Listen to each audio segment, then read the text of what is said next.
Fala galera, videozinho do Prisma aqui, 2012 1.4. Rapaziada, é o seguinte, tava escutando um barulhozinho ali na roda direita, entendeu?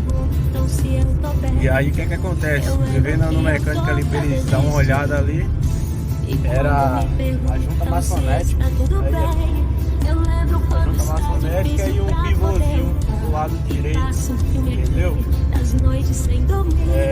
O engraçado, vocês tomem cuidado aí, porque o engraçado é que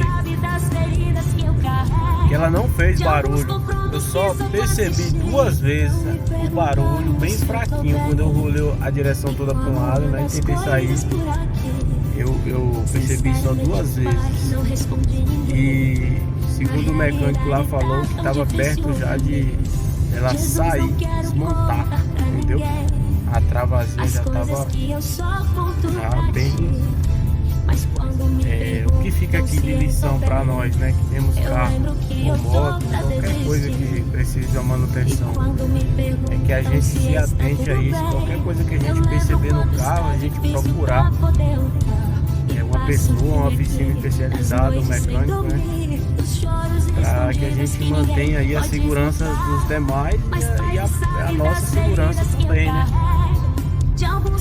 Porque carro, galera, não é brincadeira não, viu? Se esse trem solta aí em algum canto, entendeu? Ia dar ruim, nem não?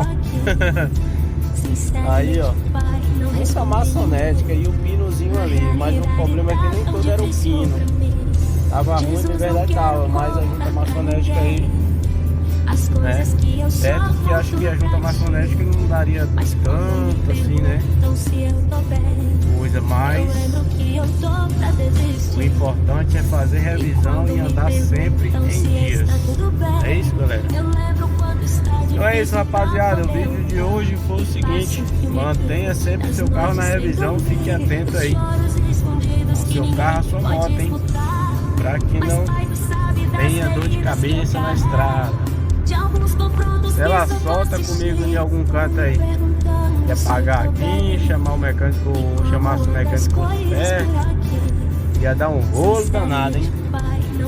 Mas é isso aí, trocou a junta maçonética, trocou o pino, alinhou o carro, graças a Deus tá tudo em paz, né?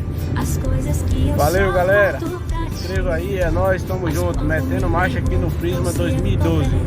Carrinho top, galera. Top. Valeu, falou.